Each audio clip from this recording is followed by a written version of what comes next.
What's good, YouTube? Last Senzu being here. Alright, so coming at you guys with my red Champa deck.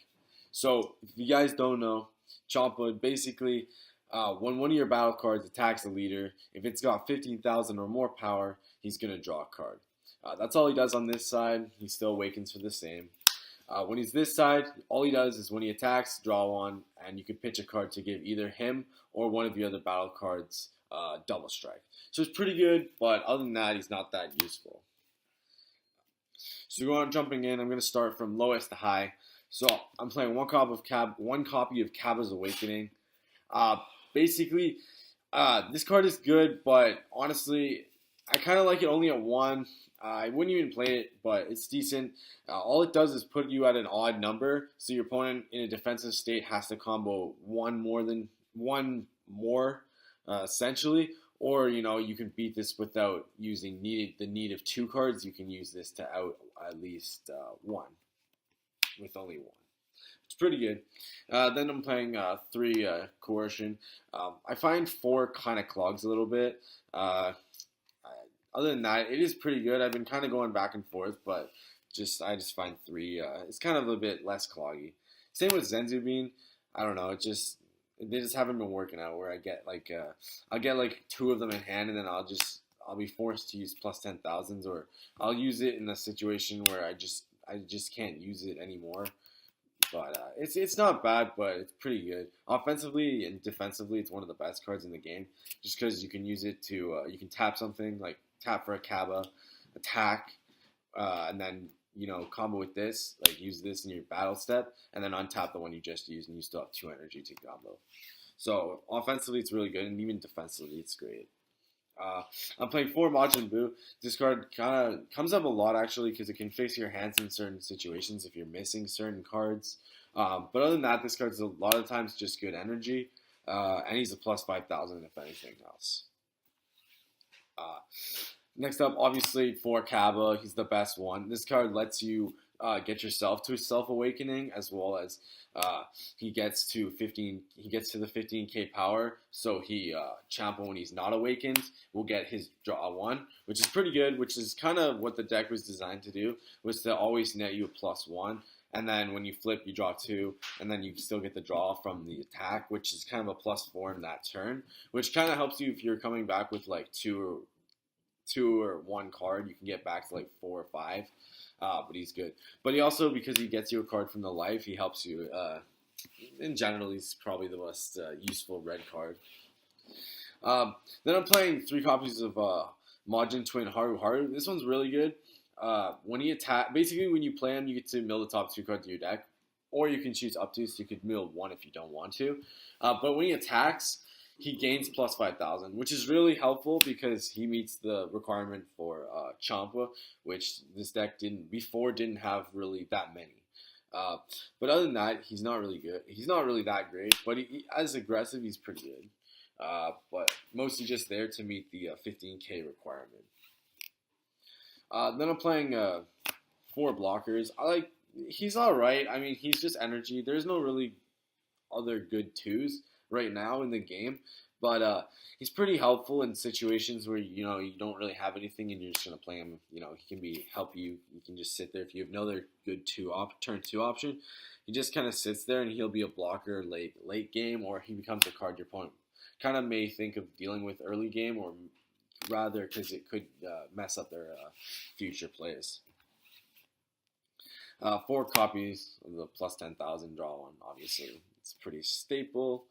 I'm playing 3 Jocko. He's good, but I found he clogs the same way as Senzu Bean and Coercion. He kind of clogs in situations where you just want to use them on your turn, just as the extra plus 5,000 sometimes. So I kind of wanted to cut him down, but I might go back to playing him. I'm kind of just playing around with the numbers.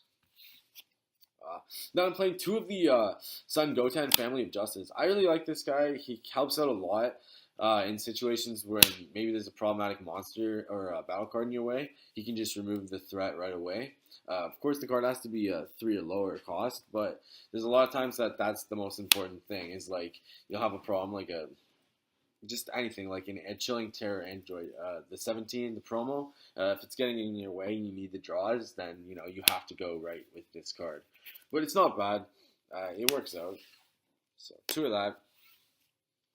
And then 4 of the plus 10,000 that's played in rest when you combo with it.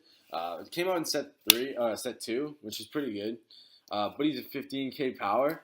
So it's nice he meets the requirement, and if you're going first, you just charge an energy, red or blue doesn't matter because it's colorless, and then you play this, and then you have him ready for turn 3, which is pretty good. Well, for your turn 2 technically. And then I'm playing 3 copies of Leap to Victory Dark Prince Vegeta. Honestly, I've never played him since I built this deck, but he's pretty good. Like, if you're playing into a situation where your opponent's forcing you to have low cards, he helps just because he gains double strike, and you can pitch cards to make him 20. So, late game, like, if you have less cards, he's fairly good, but other than that, he's mostly just plus 5,000 or energy. 2, Ability Unleashed, the Ultimate Gohan. He's actually good because he gets you more draws in the deck. He's 15, so he still gets you the draw. And again, you can either choose between drawing a card or double strike. So double strike if you're in a situation where you need to go aggressive and you try to end the game, but also you get the draw if you're trying to maybe go a little bit aggressive, but also you're worried about your opponent maybe having more combos than you. You can still at least get the draws. So he's pretty helpful. Only 2 of them, just because I don't really focus around the turn 3 play. And then I'm playing Overwhelm, of course. I'm playing 2 Time Portal Patrol Trunks. This one's he's good if you get him early game. Like, you want to see this one most of the time early game, just because it lets you generally want to use one of this and my other one at least once. But he's pretty good because he checks the top card, the top 2, obviously, and then you get to add 1. You can either place whichever one at the bottom or top. If you like both of them, you can just use him.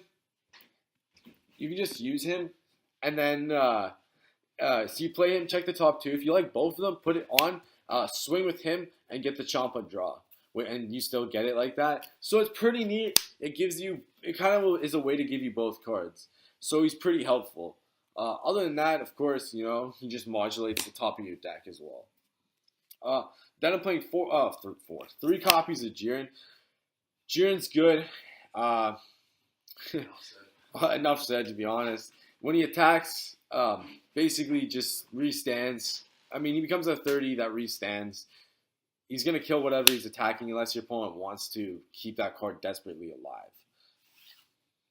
So that's it for Jiren. And then playing 2 Masked Saiyan. Again, he's just generic. This guy's just generic back row removal, to be honest. And he has double strike.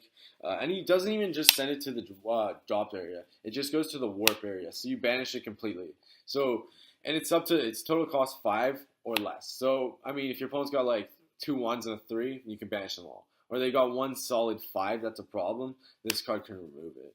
So, again, it's just solid removal, but overall, I wish he was like a 25 or something for what his cost was. And then I'm just playing to end it off. I'm playing 3 Miraculous Comeback Ultimate Gohan. In so many situations where you just have like 4 energy, and you play 1, and your opponent doesn't see the second one coming, and you drop the second one, and you just steal games. But also in a situation where like this deck can just kind of extend fairly well, but you can drop him. You can drop him fairly good if you're focusing on having a lower hand and still gaining Champa ability to gain draws.